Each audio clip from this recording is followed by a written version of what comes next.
Hello and नमस्कार my dear friends. आज हम पढ़ने वाले हैं द प्रोसेस ऑफ गैमेटोजेनेसिस। ठीक है, हमने हमारी अगली लेक्चर में जो मेमोरी ग्लैंड एंड स्पर्म का जो स्ट्रक्चर रहता है उसके बारे में हमने पढ़ लिया। ठीक है, कि स्पर्म जो कि मेल गैमेट है उसके स्ट्रक्चर में कौन कौन से पार्ट्स इन्वॉल्व है। ठीक है, मेमोरी ग्लैंड जो है उसके स्ट्रक्चर में कौन कौन से पार्ट्स इन्वॉल्व है और उसका फंक्शन क्या है उसके बारे में हमने पढ़ लिया।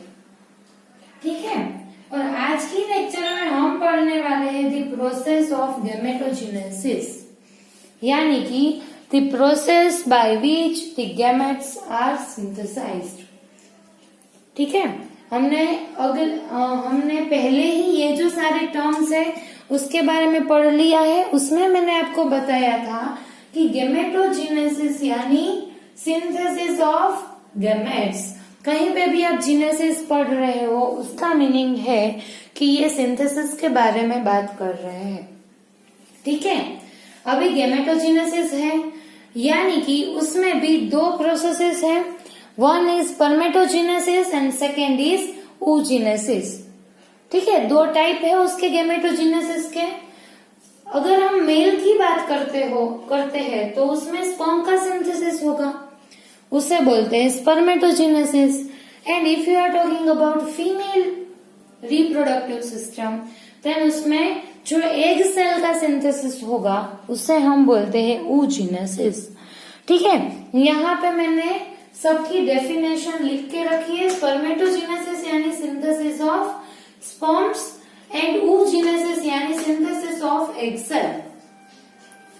ठीक है बेटा, इतना क्लियर है? ओके, अभी जो है हम यहाँ पे इस लेक्चर में स्पर्मेटोजेनेसिस की बात करने वाले हैं।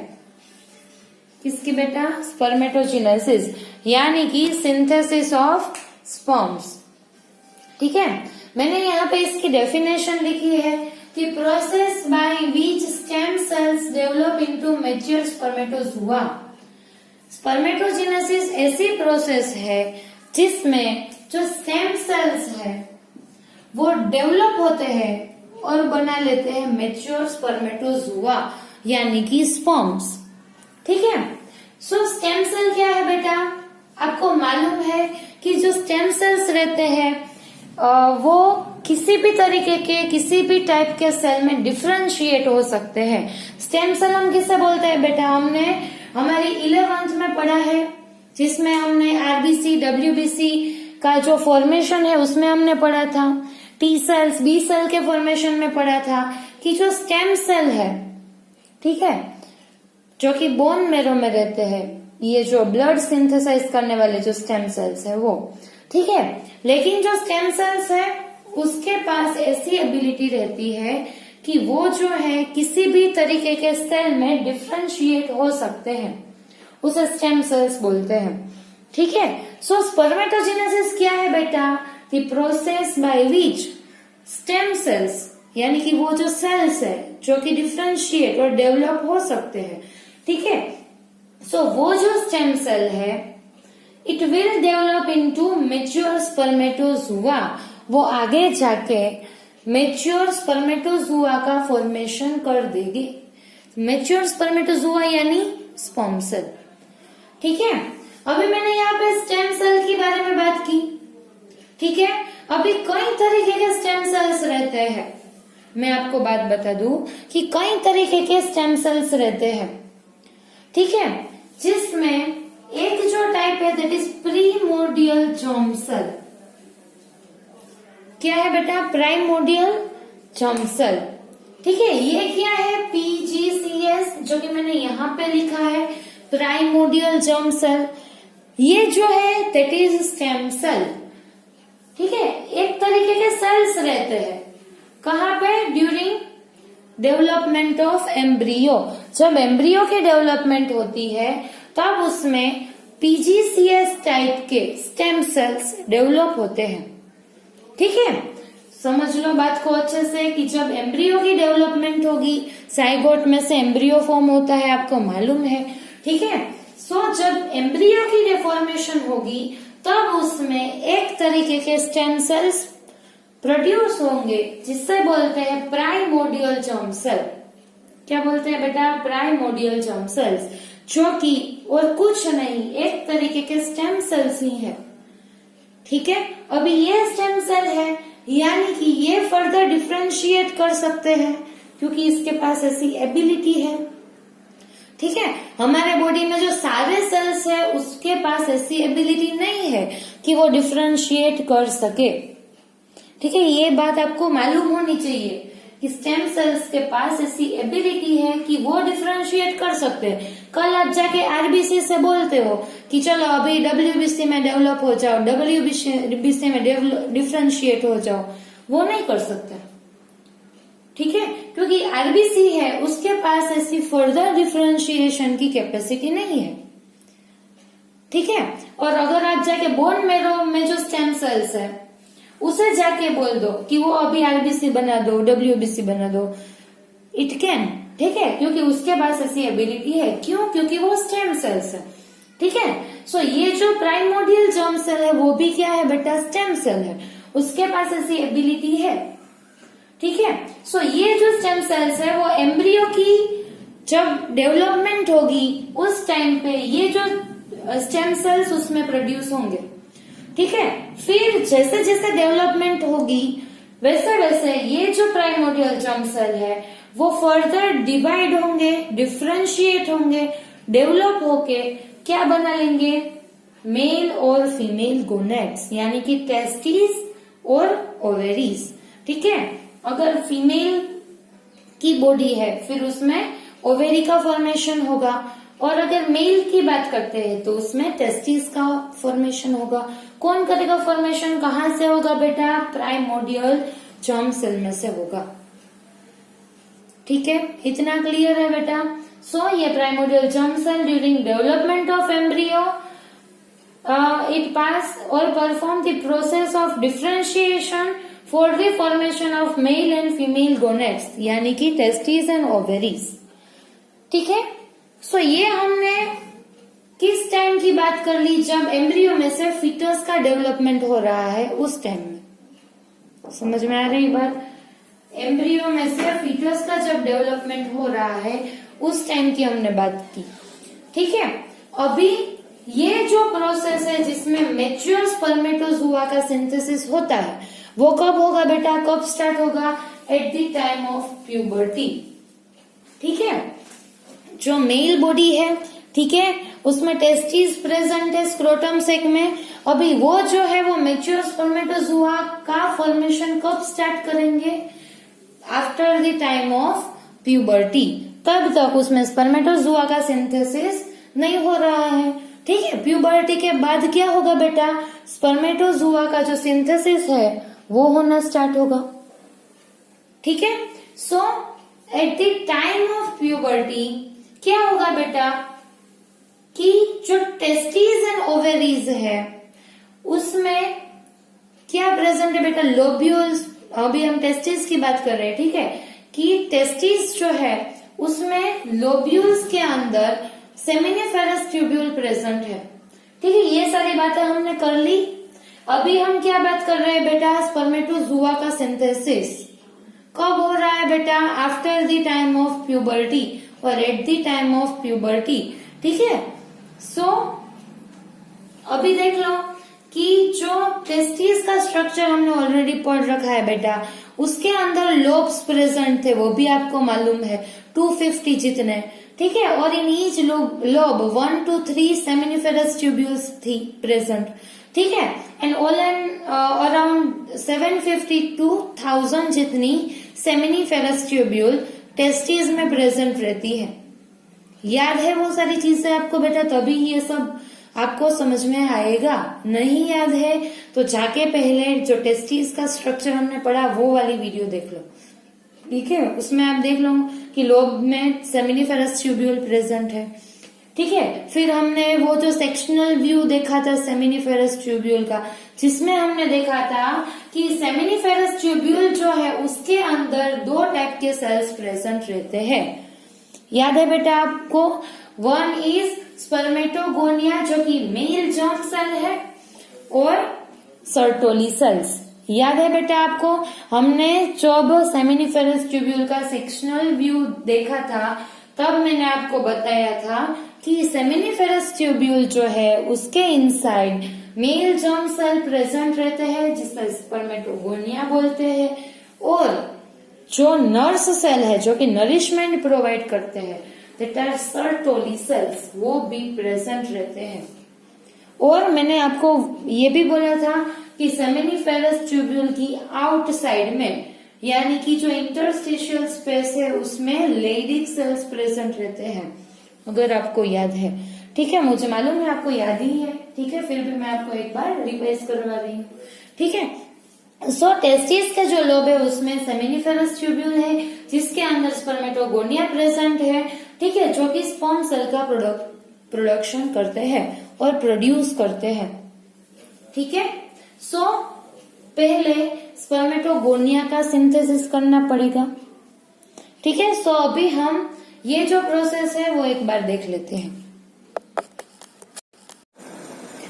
ओके बेटा, सो अभी ये जो प्रोसेस है स्पर्मेटोजेनेसिस वो हम अभी पढ़ने वाले हैं। ठीक है, सो स्टेप वाइज मैनर में ये प्रोसेस हम अच्छे से पढ़ लेते हैं। ठीक है, सो यहाँ पे मैंने 3 स्टेप्स लिखे हैं। फर्स्ट इज स्पर्मेटोसाइटोजेनेसिस, ठीक है, और यू कैन से माइटोसिस, और you can say multiplication phase plus growth phase. ठीक है, ये सारे टर्म्स पहली जो फेज है उसके बारे में है। ठीक है, second that is meiosis phase, and third that is spermiogenesis, maturation phase और स्पर्मेटेलियोसिस। ठीक है बेटा, इसमें कंफ्यूज नहीं होना है। कई सारी जो बुक्स हैं उसमें ये जो प्रोसेस है उसे multiplication phase, growth phase and maturation phase ऐसे करके दिया है। ठीक है, लेकिन आपको अभी मैं इस तरीके से ये जो आपकी पूरी प्रोसेस है वो एक बार मैं आपको समझा दूं। ठीक है, उसके बाद इसके बारे में भी मैं आपको बता देती हूँ। ठीक है, आपको खुद को ये समझ में आ जाएगा। ठीक है, सो ये जो है दैट इज स्पर्मेटोसाइटोजेनेसिस, जो कि फर्स्ट फेज है किसका, स्पर्मेटोजेनेसिस का। ठीक है, सो ये जो है पहला फेज, पहले हम देख लेते हैं कि उसमें क्या होता है। ठीक है, so the first phase that is multiplication phase, किसी भी टर्म को आप ले सकते हो। ठीक है, सो यहाँ पे क्या हो रहा है बेटा, ये जो है दैट इज टाइप 1 स्पर्मेटोगोनियम। ठीक है, आपने पढ़ा कि स्पर्मेटोगोनिया रहते हैं। ठीक है, कहाँ पे प्रेजेंट है, सेमिनिफेरस ट्यूब्यूल के इनसाइड में प्रेजेंट है। ठीक है, सो ये जो स्पर्मेटोगोनिया है ये before the stage of puberty कौन से फॉर्म में रहते हैं, टाइप ए स्पर्मेटोगोनियम। ठीक है, ये जो स्पर्मेटोगोनिया है ये प्यूबर्टी के टाइम से पहले टाइप ए वाले फॉर्म में रहते हैं। ठीक है, सो ये यहाँ पे मैंने जो सेल दिखाया है that is type A spermatogonia.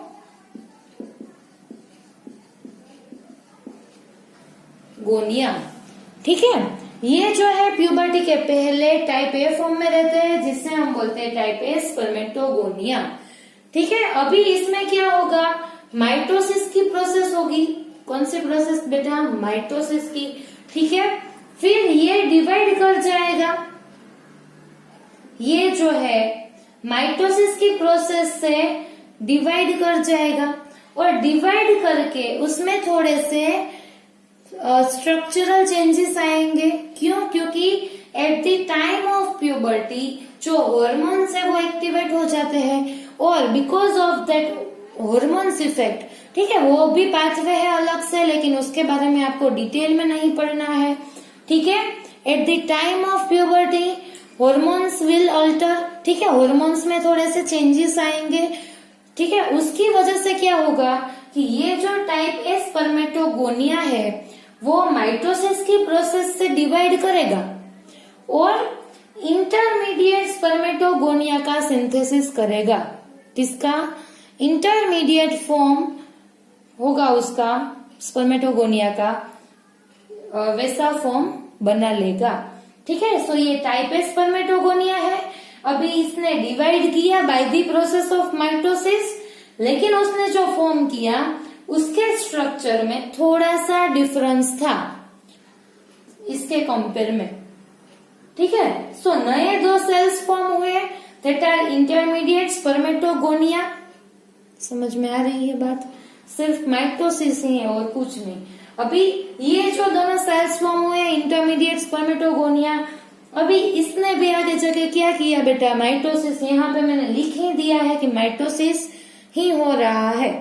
ठीक है, फिर कंफ्यूज होना ही नहीं है, ये जो फर्स्ट फेज है उसमें माइटोसिस ही होगा, इसीलिए मैंने यहाँ पे लिख लिया ताकि आप कंफ्यूज ना हो।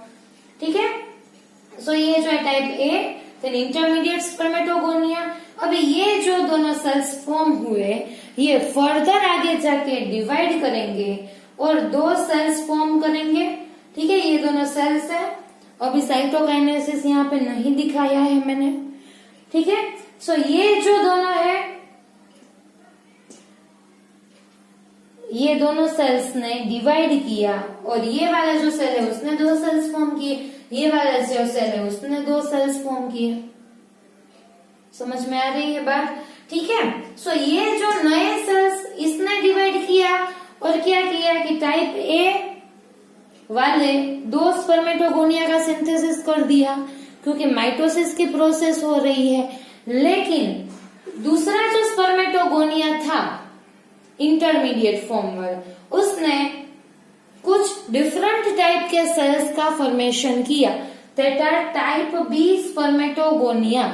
थोड़ा सा डिफिकल्ट है लेकिन कंफ्यूज नहीं होना है। ये दोनों सेल्स थे इंटरमीडिएट स्पर्मेटोगोनिया, जिसमें से एक सेल ने फर्दर माइटोसिस की प्रोसेस परफॉर्म की और दो नए सेल्स फॉर्म किए, that are type A spermatogonia. ठीक है, यहाँ पे आप देख लो टाइप ए स्पर्मेटोगोनिया मैंने दिखाया है। ठीक है, देख रहे हो आप? ठीक है, अभी यहाँ पे क्या हुआ बेटा कि ये जो दूसरा सेल था इंटरमीडिएट स्पर्मेटोगोनिया, उसने फर्दर डिवाइड किया और जो नए दो सेल्स बनाए वो दोनों सेल्स ये दोनों सेल्स से थोड़े से डिफरेंट थे। ठीक है, ये टाइप ए थे, इसीलिए हमने इसको क्या बोल दिया, टाइप बी स्पर्मेटोगोनिया। सो ये जो दोनों नए सेल्स फॉर्म हुए जिसमें मैंने ब्लैक कलर से दिखाया है, that are type B spermatogonia, और ये जो है that are type A spermatogonia. समझ में आ रही है बात? अभी ये जो दोनों है type A and type B spermatogonia, ठीक है, उसमें क्या डिफरेंस है बेटा? टाइप ए स्पर्मेटोगोनिया जो है उसके पास ऐसी एबिलिटी नहीं है कि वो फर्दर आगे जाके डेवलप हो और डिवाइड हो। ठीक है, ये जो टाइप ए है, ठीक है, ये अभी फर्दर आगे जाके डिवाइड नहीं होंगे, डिफरेंशिएट नहीं हो पाएंगे। ठीक है, ये यहीं पे है। ठीक है, जब इसको हार्मोनल जो सिग्नलिंग जो है वो मिलेगा तभी जाके, जब नेसेसिटी होगी तब ये जाके फर्दर डिवाइड होंगे। तब तक ये इसी फॉर्म में यानी कि टाइप ए वाले फॉर्म में यहीं पे रहेंगे। ठीक है, लेकिन जो टाइप बी स्पर्मेटोगोनिया जो कि अभी फॉर्म हुए हैं वो फर्दर डिफरेंशिएट हो सकते हैं। ठीक है, ये जो टाइप बी स्पर्मेटोगोनिया है वो डिफरेंशिएट कर सकते हैं और वो जो है फर्दर डिफरेंशिएट होके क्या बना लेंगे, प्राइमरी स्पर्मेटोसाइट। समझ में आ रही है बात? यहाँ पे टाइप बी जो स्पर्मेटोगोनिया है ये वाले दोनों वो आगे जाके डिफरेंशिएट हो गए और उसने क्या बना लिया, प्राइमरी स्पर्मेटोसाइट। ये जो दोनों है उसे प्राइमरी स्पर्मेटोसाइट बोलते हैं। क्लियर है बेटा इतना? ठीक है, सो ये जो टाइप ए स्पर्मेटोगोनिया फिर उसमें से माइटोसिस की प्रोसेस हुई जिससे इंटरमीडिएट स्पर्मेटोगोनिया फॉर्म हुए, फिर वो फर्दर माइटोसिस की प्रोसेस में से पास हुए, फिर जो एक सेल है, एक जो इस तरफ का जो सेल है उसने टाइप ए स्पर्मेटोगोनिया ही बनाए फर्दर आगे जाके भी, लेकिन जो दूसरा स्पर्मेटोगोनिया था जिसने आगे जाके टाइप बी वाले स्पर्मेटोगोनिया का सिंथेसिस किया। अभी जो टाइप बी स्पर्मेटोगोनिया है वो फर्दर डिफ्रेंशिएट होके प्राइमरी स्पर्मेटोसाइट का फॉर्मेशन करेंगे। ठीक है, ये जो टाइप बी स्पर्मेटोगोनिया है उसके पास ऐसी एबिलिटी है कि वो फर्दर डिफ्रेंशिएट कर सकते हैं। ठीक है, इसकी वजह से उसने आगे जाके प्राइमरी स्पर्मेटोसाइट का फॉर्मेशन किया। ठीक है, यहाँ पे जो पहला स्टेप है दैट इज स्पर्मेटोसाइटोजेनेसिस, ठीक है, वो पूरा होता है। यहाँ पे मल्टीप्लिकेशन वाला जो फेज है, ठीक है, वो खत्म हो गया। क्लियर है बेटा इतना? ठीक है, सो ये जो है मैंने आपको पहला स्टेप दिखाया। अभी आगे क्या होगा कि ये जो प्राइमरी स्पर्मेटोसाइट है वो अपनी ग्रोथ कर लेंगे, यानी कि अपनी जो साइज है वो इंक्रीज कर देते हैं। यहाँ पे देख लो कि ये जो है वो आगे जाके अपनी साइज थोड़ी सी बड़ी कर लेंगे। ठीक है, थोड़ी सी जो अपनी साइज है, आपको वहां पे नहीं दिख रहा है, यहाँ पे दिखा दे, वो थोड़ी सी अपनी साइज जो है वो बढ़ा देते हैं। ठीक है, तो ये जो प्राइमरी स्पर्मेटोसाइट है वो आगे जाके अपनी साइज थोड़ी सी बढ़ा लेते हैं। ठीक है, जिससे कई सारी बुक में एज अ ग्रोथ फेज दिखाया है। ठीक है, उस तरीके से आप पढ़ोगे तो 4 फेज होंगे। ठीक है, जिससे कंफ्यूजन होने के ज्यादा से ज्यादा चांसेस है। ठीक है, दूसरा कुछ नहीं, इसीलिए मैंने यहाँ पे जो स्पर्मेटोसाइटोजेनेसिस वाली फेज है उसमें ही मैं आपको ये ग्रोथ फेज दिखा देती हूँ। ठीक है, पहले मल्टीप्लिकेशन हुआ, मल्टीप्लिकेशन यानी नंबर इंक्रीज हुए। ठीक है, टाइप ए में से अभी आप देख लो प्राइमरी स्पर्मेटोसाइट का सिंथेसिस हो गया है, जिसकी वजह से इसे मल्टीप्लिकेशन फेज बोलते हैं। अभी यहाँ पे माइटोसिस की प्रोसेस हुई जिसकी वजह से इसे माइटोसिस भी बोलते हैं। अभी जो थर्ड जो लिखा है मैंने स्पर्मेटोसाइटोजेनेसिस, ऐसा क्यों? क्योंकि यहाँ पे स्पर्मेटोसाइट का जीनेसिस हुआ है, यानी कि सिंथेसिस हुआ है। ठीक है, इसकी वजह से इसे ऐसा भी बोलते हैं। अभी ग्रोथ कहाँ पे हुआ? ये जो प्राइमरी स्पर्मेटोसाइट है वो आगे जाके अपनी जो साइज है वो इंक्रीज करते हैं। क्यों? क्योंकि आगे अभी इसको मियोसिस की प्रोसेस करनी है। आप यहाँ पे देख लो सेकेंड फेज में जो प्रोसेस हो रही है दैट इज मियोसिस। ठीक है, इसीलिए ये जो प्राइमरी स्पर्मेटोसाइट है वो थोड़ी सी अपनी जो साइज है वो इंक्रीज कर देते हैं। ठीक है, जिससे वो आगे जाके मियोसिस की जो प्रोसेस है वो अच्छे से परफॉर्म कर सके। ठीक है, इसीलिए मैंने यहाँ पे लिखा है multiplication phase plus growth phase, क्योंकि हम जो है ग्रोथ फेज इसी में दिखा देते हैं। ठीक है, अभी इसने अपनी साइज बढ़ा ली, अभी ये कहाँ पे जाएगा आगे? मियोसिस की प्रोसेस परफॉर्म करने के लिए इन दी सेकेंड फेज। ठीक है, अभी हम ये जो प्रोसेस है वो देख लेते हैं। ओके, सो अभी हम यहाँ पे जो सेकेंड फेज है दैट इज मियोसिस, उसके बारे में बात कर लेते हैं। ठीक है, प्राइमरी स्पर्मेटोसाइट है जिसने अपनी ग्रोथ कर ली है। ठीक है, उसके बाद वो जो है अपनी सेकेंड स्टेज यानी कि जो मियोसिस की जो प्रोसेस है, मियोसिस का जो फेज है उसमें एंटर कर देंगे। पहले माइटोसिस किया, फिर ग्रोथ किया, अभी मियोसिस की बारी। ठीक है, यहाँ पे आप देख लो प्राइमरी स्पर्मेटोसाइट में मैंने कुछ लिख के रखा है। क्या? 44 प्लस एक्स प्लस वाई। ये मैंने क्या लिखा है बेटा? आपको मालूम है कि जो नॉर्मल जो सेल रहते हैं उसमें क्रोमोसोम का जो कंटेंट है वो कितना है बेटा?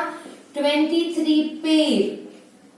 ठीक है, यानी कि 46 क्रोमोसोम है। अभी आपको ये अच्छे से मालूम है क्योंकि आप बहुत पहले से ये सारी चीजें जानते हो।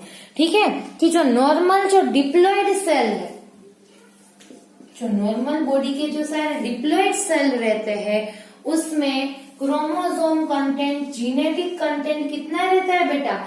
23 पेयर और 46 क्रोमोसोम्स। ठीक है, ये बात आपको मालूम है। हमारे बॉडी के जो सारे सोमेटिक सेल्स है, वेजिटेटिव सेल्स है, उसमें डीएनए का जो कंटेंट है वो इतना रहता है। ठीक है, लेकिन अगर हम हमारी बॉडी के गैमेट्स की बात करते हैं तो उसमें डीएनए का कंटेंट हाफ हो जाता है। क्यों? क्योंकि वो जो है वो मियोसिस की प्रोसेस से सिंथेसाइज होते हैं। आपने पढ़ के रखा है अच्छे से इन दी स्टैंडर्ड 11 और उसका जो चैप्टर था 10th जो चैप्टर था 10 सेल डिवीजन वाला जो चैप्टर था उसमें आपने माइटोसिस मियोसिस दोनों प्रोसेस पढ़ी है।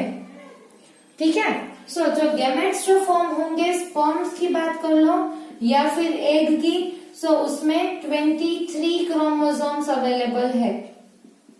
क्यों? क्योंकि आगे जाके ये दोनों फ्यूज होंगे और जाइगोट की फॉर्मेशन कर देंगे जिसमें 46 क्रोमोसोम फिर से आ जाए। ठीक है, ये सारी बातें आपको मालूम है। ठीक है, सो ये जो है नॉर्मल जो सेल डिप्लॉइड उसमें 46 क्रोमोसोम है। ठीक है, और 46 क्रोमोसोम में से 46 क्रोमोसोम जो है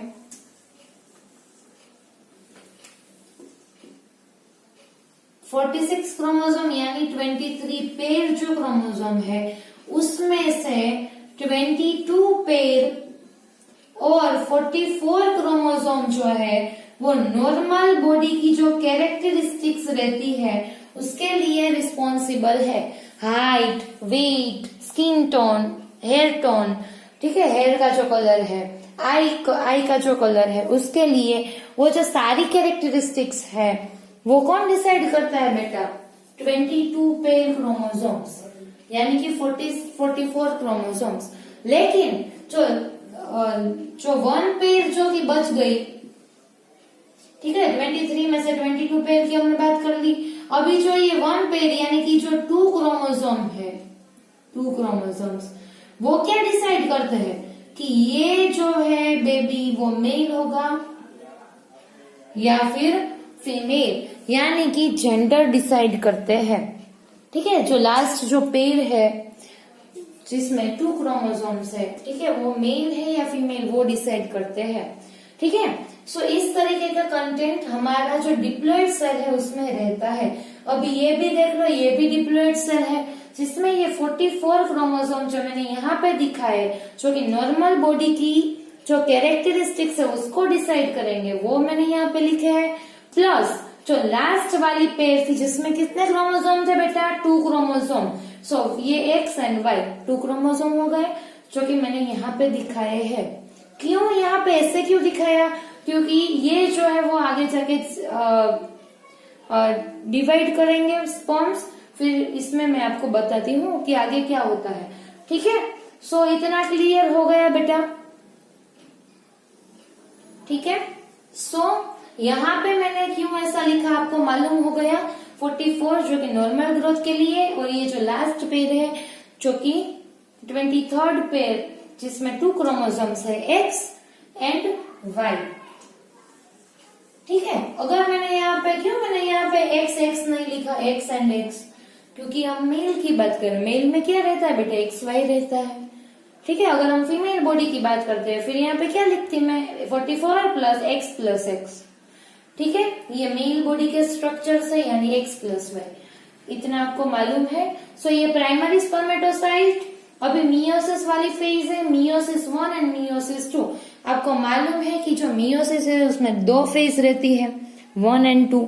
ठीक है, सो ये जो मियोसिस 1 है दैट इज रिडक्शनल डिवीजन और reduction division, and then the second phase that is meiosis 2 that is equational division. ये आपको अच्छे से मालूम है। ठीक है, सो ये जो प्राइमरी स्पर्मेटोसाइट है जो कि मियोसिस 1 वाली प्रोसेस में से पास हुए दैट इज रिडक्शन डिवीजन, और आगे जाके उसने 2 सेल का फॉर्मेशन किया। ठीक है। अभी मियोसिस 1 जो है वो रिडक्शन डिवीजन है, यानी कि उसमें क्रोमोसोम कंटेंट हाफ हो जाता है, यानी कि अभी यहाँ पे 44 में से 22 बच गए और X इसमें आ गया और Y जो है वो इसमें आ गया, यानी कि क्रोमोसोम कंटेंट हाफ हाफ हो गया। ऐसे ही मियोसिस की प्रोसेस होती है, आपको अच्छे से मालूम है, ठीक है, आपने अच्छे से पढ़ा है 11th में। सो ये जो है जेनेटिक कंटेंट हाफ हो गया 22 की 22, और इसमें से जो 23rd पेयर थी जिसमें से एक क्रोमोसोम X इसमें आ गया और जो दूसरा था वो दूसरे सेल में चला गया। और ये जो प्राइमरी स्पर्मेटोसाइट है, after the first meiosis meiotic division, ठीक है, इसने 2 सेल्स फॉर्म किए जिसमें जेनेटिक कंटेंट हाफ था, जिसे हम बोलते हैं सेकेंडरी स्पर्मेटोसाइट। क्या बोलते हैं बेटा? Secondary spermatocyte. ठीक है, ये सेकेंडरी स्पर्मेटोसाइट का फॉर्मेशन हो गया। अभी जो मियोसिस 2 की प्रोसेस है, दैट इज इक्वेशनल डिवीजन, उसमें क्या होता है बेटा? ये जो सेकेंडरी स्पर्मेटोसाइट है उसने आगे जाके डिवाइड किया, फिर से डिवाइड तो करेगा, ठीक है, क्योंकि by the end of the process of meiosis 1 cell will form 4 cells. अभी ये जो कंबाइंड प्रोसेस है दैट इज मियोसिस, ठीक है, उसमें कंफ्यूज मत होना।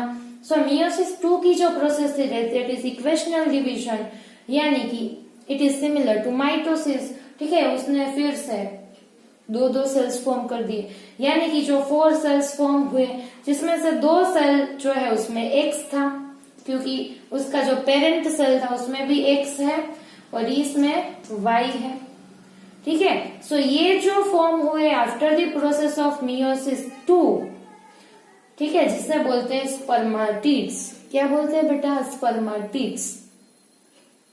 ठीक है, इतना क्लियर हो गया।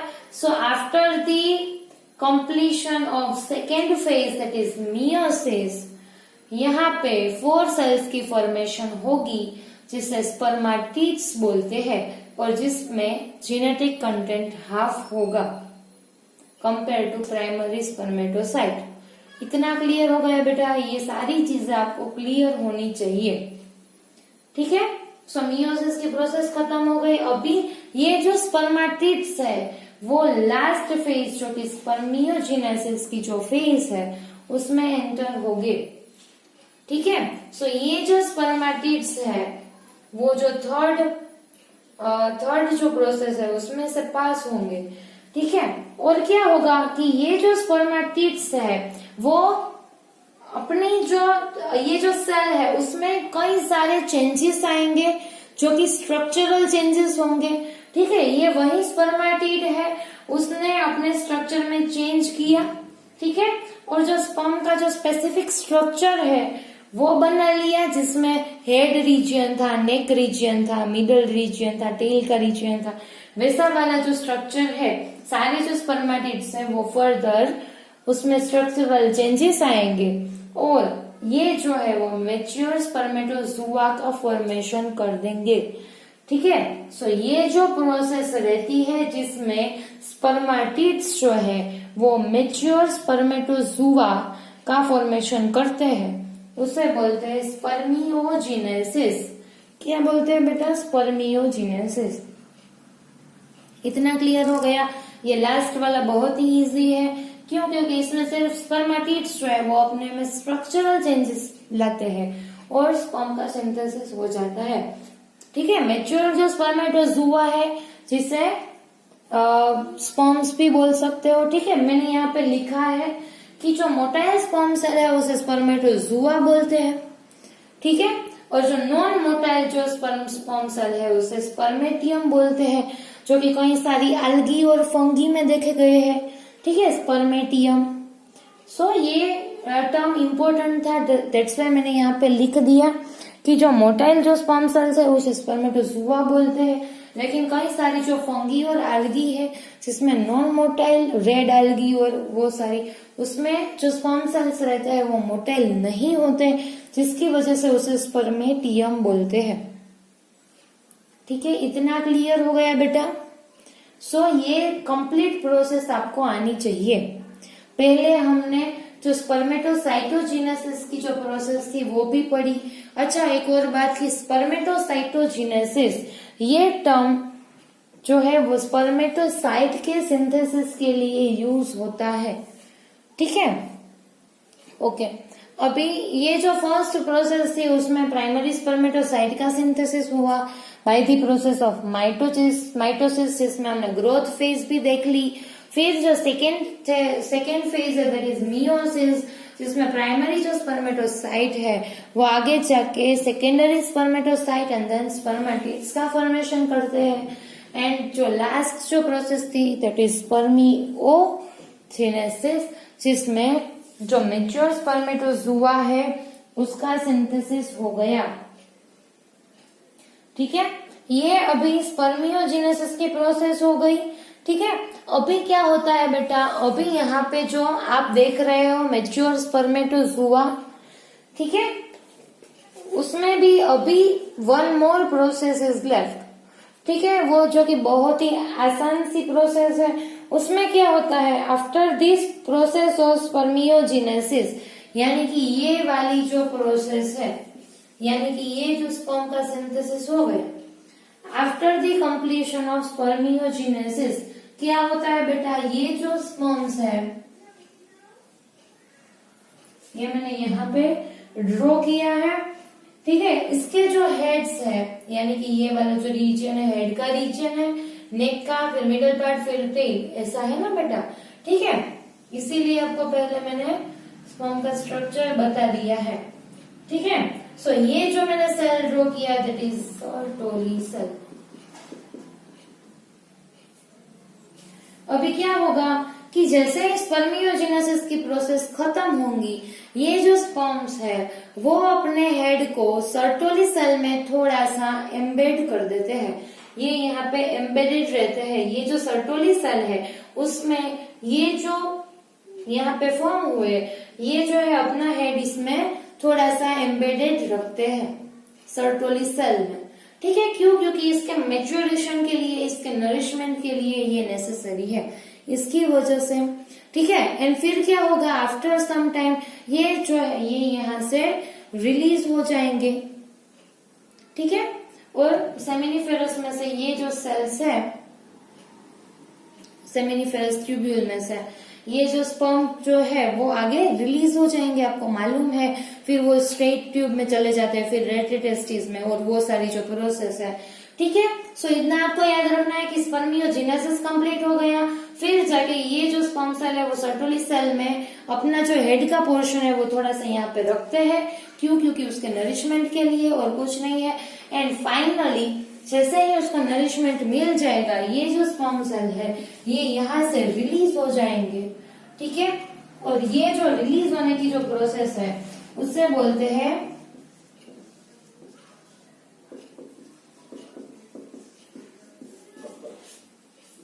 क्या बोलते हैं उसे, स्पर्मिएशन। ठीक है, सो ये जो प्रोसेस है स्पर्मिएशन की प्रोसेस के थ्रू ये जो है वो यहाँ से रिलीज हो जाएंगे। ठीक है, फिर सेमिनिफेरस ट्यूब्यूल में से बाहर निकल जाएंगे bye the process of spermiation. And फिर जाके वो आगे की जो पाथवे है जिसके बारे में आप अच्छे से फेमिलियर हो, ठीक है, वो वाली जो पाथवे है वो फॉलो करेंगे। ठीक है, इतना क्लियर हो गया। सो ये सारी चीजें आपको याद रखनी है कि स्पर्मेटोजेनेसिस कब स्टार्ट होता है, at the age of puberty. क्यों? क्योंकि तब जो है वो सारे जो हॉर्मोन्स है उसका कंसंट्रेशन बढ़ता है। ठीक है, अभी आप मुझे बताओ कि कौन से हॉर्मोन्स है जो कि प्यूबर्टी के टाइम पे रिलीज होना स्टार्ट करेंगे। क्योंकि आपने ये जो सारे हॉर्मोन्स है वो आपने 11th के जो लास्ट वाला जो चैप्टर था उसमें आपने पढ़ा है। ठीक है, सो आप मुझे गेस करके बताओ कि कौन से हॉर्मोन्स हो सकते हैं जिसका लेवल प्यूबर्टी के टाइम पे इंक्रीज होगा, और वो जो है वो आगे जाके स्पर्मेटोजेनेसिस के प्रोसेस को स्टिम्युलेट करेंगे। ठीक है, सो ये जो सारे हॉर्मोन्स है वो आप ट्राई करो मुझे बताने की, जो इसके नाम और जो कि आपको मालूम है वो। ठीक है, और आप मुझे बताओ, फिर मैं आपके आंसर्स देख लेती हूँ। ठीक है, और जो मेरा नेक्स्ट वीडियो है उसमें मैं आपको ये हॉर्मोन्स के बारे में बता दूंगी। ठीक है, लेकिन पहले आप मुझे बताने की ट्राई करो कि कौन से हॉर्मोन्स हो सकते हैं। ठीक है बेटा, सो यहाँ पे हम हमारा लेक्चर जो है वो खत्म करते हैं। हमने आज स्पर्मेटोजेनेसिस की जो प्रोसेस है उसके बारे में पढ़ा। ठीक है, फिर भी आपको मैंने यहाँ पे आपको बताया, लेकिन फिर भी आपको कहीं पे भी किसी भी टर्म में अगर आपको कोई क्वेरी है आप मुझे बता सकते हो, मैं आपको आंसर दूंगी। ठीक है, एंड अगर आपको ये वीडियो अच्छा लगा है देन क्या करना है आपको बेटा, आपको अगर ये वीडियो अच्छा लगा है then like share and subscribe. ठीक है, वो नहीं भूलना है। And thank you so much for watching this video. Thank you.